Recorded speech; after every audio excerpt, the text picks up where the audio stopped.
Green pulao எப்படி செய்யலாம் என்பதை இந்த வீடியோவில் பார்ப்போம். நான் இன்னைக்கு வல்லாரை கீரையை பயன்படுத்தி இந்த கிரீன் புலாவ் செய்திருக்கேன். வணக்கம் நண்பர்களே, திரிபிரியாவில் மீண்டும் உங்களை வரவேற்பதில் மிக்க மகிழ்ச்சி. வல்லாரை கீரை 50 கிராம், புதினா 30 கிராம், கொத்தமல்லி 10 கிராம், காரத்துக்கு பச்சை மிளகாய் 4 எடுத்திருக்கேன். புதினாவும் வல்லாரை கீரையும் ஒரு கைப்பிடி அளவு தான் எடுத்திருக்கேன். ஆனால் உங்களுக்கு வெயிட்னு பார்க்கும்போது ரெண்டும் மாறுபடும். கொத்தமல்லி அரை கை அளவுக்கு எடுத்திருக்கேன். இது எல்லாத்தையும் நம்ம ஒரு பேஸ்ட் மாதிரி அரைச்சிப்போம். பச்சை மிளகாய் சேர்த்துருக்கேன், ஒரு ஏலக்காய், 2 லவங்கம், சின்ன துண்டு பட்டை, சின்ன வெங்காயம் ஒரு 4 சேர்த்துருக்கேன், தயிர் வந்து 1 டேபிள் ஸ்பூன்.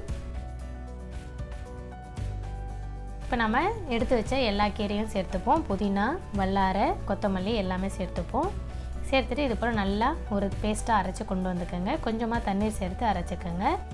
குக்கரில் 4 டேபிள் ஸ்பூன் அளவுக்கு எண்ணெய் சேர்த்துருக்கேன். ஹோல் ஸ்பைசஸ் பட்டை, லவங்கம், ஏலக்காய், கொஞ்சமாக சோம்பு, ஸ்டார் அனாசி 2 சேர்த்துருக்கேன். இப்போ வெங்காயம் 2 வெங்காயத்தை சேர்த்து வெங்காயம் கொஞ்சம் கலர் மாறுற வரை நம்ம வதக்கி எடுப்போம்.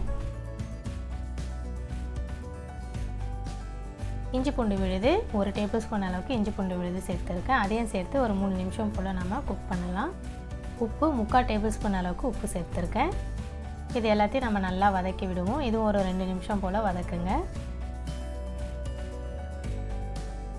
இப்போ நம்ம அரைச்ச அந்த பேஸ்ட்டை சேர்த்துப்போம். இதில் நான் தக்காளி எதுவுமே சேர்க்கலை. அந்த புளிப்புக்கு தான் நம்ம வந்து தயிர் சேர்த்துருக்கோம். ஏன் தயிர் வந்து ரொம்ப புளிப்பாக இருக்கும், அதனால் 1 டேபிள் ஸ்பூன் சேர்த்துருக்கேன். உங்களுக்கு இன்னும் புளிப்பு வேணும்னா உங்கள் தயிரில் புளிப்பு இல்லைன்னா நீங்கள் எக்ஸ்ட்ரா சேர்த்துக்கோங்க. இப்போ நான் ஆல்ரெடி ஊற வச்சுருக்கேன் பாஸ்மதி அரிசி. நான் 1.5 கப் அளவுக்கு பாஸ்மதி அரிசி எடுத்திருக்கேன். ஸோ அந்த அரிசியும் சேர்த்து இந்த எண்ணெயில் ஒரு தடவை கலந்து விடுவோம். மெதுவாக கலந்து விடுங்க. இப்போ நம்ம தண்ணீர் அளவு பார்த்திங்கன்னா 3 கப் அளவுக்கு தண்ணீர் அளவு சரியாக இருக்கும். எடுத்திருக்க அந்த தண்ணி மிக்ஸி அலசின தண்ணி இது.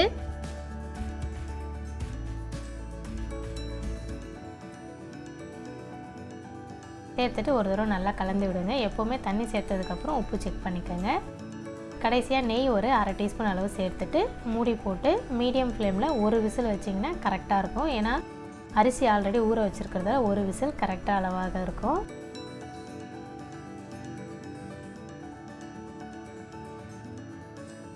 ப்ரெஷர் ஃபுல்லாக அடங்கினதுக்கப்புறமா நம்ம ஓப்பன் பண்ணுவோம்.